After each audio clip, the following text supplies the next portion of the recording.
ছেলে স্কুল যাওয়ার পর আমি যেভাবে আমার সময় কাটাই, তো সবার ফার্স্টে আমি লিকার চা বসিয়ে দিয়েছি। আর এখানে হচ্ছে কেটে রেখেছিলাম, যেহেতু সকালবেলা খুব ব্যস্ত থাকি, সকালবেলা কেটে রান্না করাটা আমার পক্ষে পসিবল হয় না। আর এখানে হচ্ছে করবো হচ্ছে আজকে পালং শাক। তো পালং শাকগুলো সমস্ত সবজি এগুলো আমার শাশুড়ি কেটে রেখে গিয়েছিলো আগের দিন। তো শাশুড়ি কেটে রাখি, সবজিটা খুব ভালো কাটে, আমি অতটা ভালো কাটতে পারি না। তো যাই হোক, একদিকে গ্যাসের মধ্যে আমি সব সবজিগুলোকে ভাজা বসিয়ে দিয়েছি, কড়াইতে তেল দিয়ে পাঁচফোড়ন আর শুকনো লঙ্কা দিয়ে সব ভাজা বসিয়ে দিয়েছি।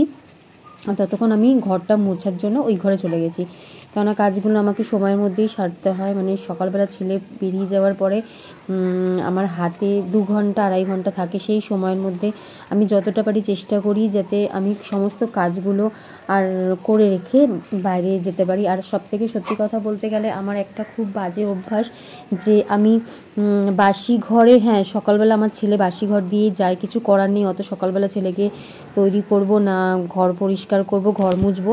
বাট এটা আমার অভ্যাস যে আমি বেরোনোর আগে, মানে আমার ছেলেকে স্কুল থেকে আনতে যাওয়ার আগে আমি চেষ্টা করি যাতে 2টো ঘরই আমি পুরো মুছে দিতে পারি। প্রত্যেকেই আমাকে বলে, আমার মা, আমার শাশুড়ি, ইভেন আমার হাজব্যান্ডও বলে, কেন তুমি ডেইলি ঘর মোছো কেন? আমাদের ঘরে সত্যি কথা নোংরা হওয়ার মতো কিছু না, আর আমার ছেলে খুব একটা ঘর নোংরা করে না। তো যাই হোক, বাচ্চা থাকে, আর আমি সবসময় টিপটাপ, আমি নিজে যেরকম টিপটাপ থাকি, তো আমি চেষ্টা করি আমার ঘর বাড়ি লোকজন আসুক বা না আসুক, নিজের জন্য আমি অন্তত আমার ঘর বাড়িগুলো ডেইলি মুছি, আমি একদিনও স্কিপ করি না, যদি খুব শরীর খারাপ না হয়। এখানে দেখো, একটা কড়াই থেকে আরেকটা কড়াই ট্রান্সফার করলাম, এটার জন্যই আমার মনে হচ্ছিল যে তেলটা আজকে একটু কম হয়ে গেছে। সাধারণত পালং শাকে আমি খুব একটা বেশি তেল দিই না, কিন্তু আগের দিন পালং শাকে তেলটা কম হয়েছিল, তাই জন্য শাশুড়ি বলছিল যে আরেকটু তেল দিলে ভালো লাগতো। তো যাই হোক, সেই শাশুড়ির কথাটা মাথায় রেখে ভাবলাম যে মনে হচ্ছে আজকে একটু তেলটা কম হয়ে গেছে। তো তার জন্য আমি কড়াইতে আবার একটু তেল দিলাম, কেন কাঁচা তেল দিলে গন্ধ বেরিয়ে যাবে। আর এটা হচ্ছে স্কোয়াশ, হয়তো দেখতে অনেকটা পেঁপের মতো লাগছে, কিন্তু এটা পেঁপে না, এটা স্কোয়াশ। আর আলুগুলো দেখে ভেবো না যে আলুগুলো নষ্ট হয়ে গেছে, আলুগুলো কেটে রেখেছিলাম যেহেতু আগের দিনকে। সব কিছুই আমার আগের দিনই কাটা, মানে এমন নয় যে আমি সকালে কেটেছি, কারণ সকালে আমার শাশুড়ি ওঠে, দেরি করে ওঠে, তো সকালবেলা তার কাটার সময় হয় না, আমি তাকে রাতেই বলে দিই যে তুমি এগুলো কেটে রাখবে, আমি সকালবেলা যে ঝটপট রান্নাটা দেখবে, সব কিছু কেটে কুটে গুছিয়ে পরিষ্কার করে রেখে দিলে রান্না করতে কিন্তু সত্যি কথা বলতে একদমই খুব কম সময় লাগে। তো যাই হোক, এগুলো সমস্তগুলোকে ভালো করে ধুয়ে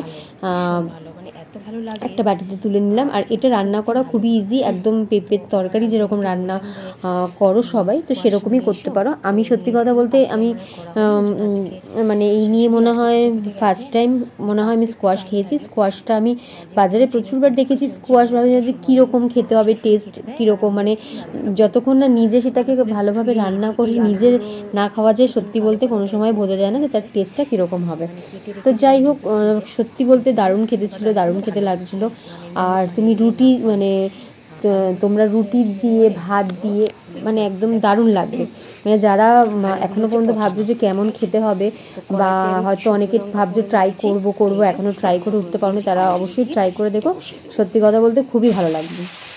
আর এখানে আমি কালো জিরে ফোড়ন দিয়েছি, শুকনো লঙ্কা, নুন, হলুদ দিয়ে পুরো একদম বসিয়ে দিয়েছি। তো দেখতে থাকো ভিডিওটা আমি কীভাবে রান্না করি।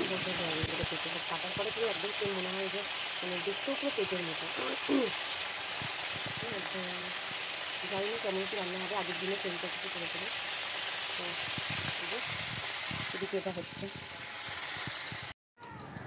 আর এখানে আমার সকালবেলা চলে এসেছে মর্নিং টি। তো ছাদের উপর হাঁটতে হাঁটতে মর্নিং টি খাওয়ার মজাই আলাদা। আর একটু কাজটা একটুখানি ওই দিকটা একটু গুছিয়ে নিয়ে আমি চা নিয়ে চলে এসেছি, মানে এটা না হলে জাস্ট সকালটা জাস্ট জমে না। আর এখানে আমি মগের মধ্যে সোয়াবিন ভিজিয়ে রেখেছিলাম, আর সোয়াবিনের নিচে কিন্তু ম্যাগি আছে ঢুকিয়ে। তো যাই হোক, এবার রেডি সেডি অনিমাগ্য করে বাসে উঠে পড়েছি।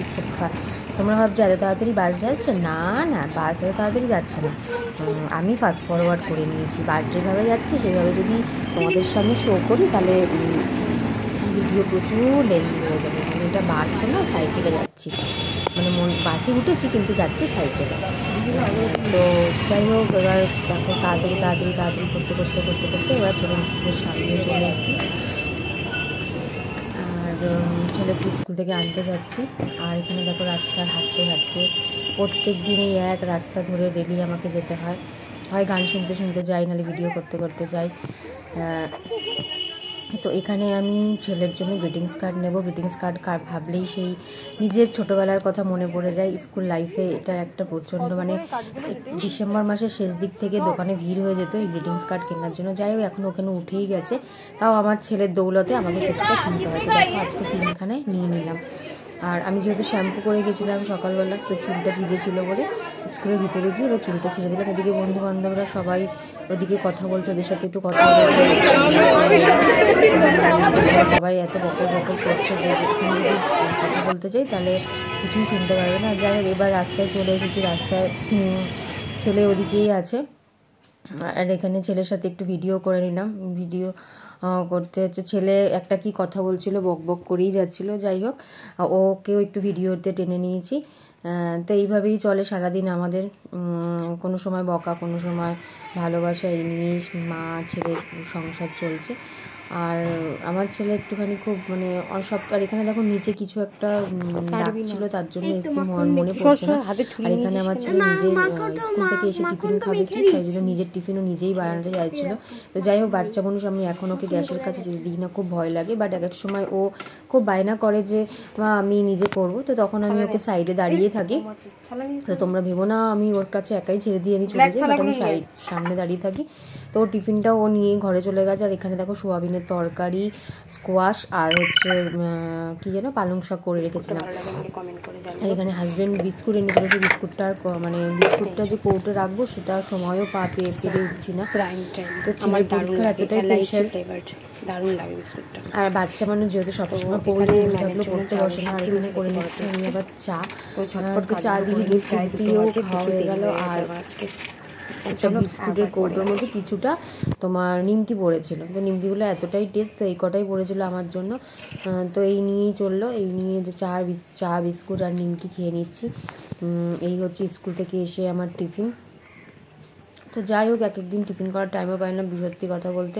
হয়তো চা দিয়ে বিস্কুট বা নিমকি বা যাই থাকে টুকটাক ওটাই মুখে দিলেই হয়ে যায়।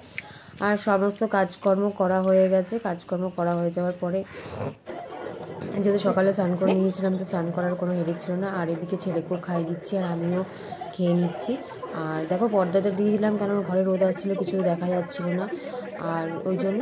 তো ভিডিওটা তোমাদের কাছে কেমন লাগলো অবশ্যই কমেন্ট করে জানিও। আর ছেলেকে খাওয়ানো, আমার ছেলে খুব তাড়াতাড়ি খেয়ে নেয়, বাট খেতে চায় না, মানে খুব কম খেতে চায়। আর ছেলে খাওয়া দাওয়ার পরে একটুখানি রেস্ট নিয়ে বিকেলবেলা বেরিয়েছিল, সাইকেল চালছে। আর ওই দেখো আসছে। তো ভিডিওটা তোমাদের কাছে কেমন লাগলো আমাকে কমেন্ট করে জানিয়ে। এই দেখো কীরকম মানে স্টাইল।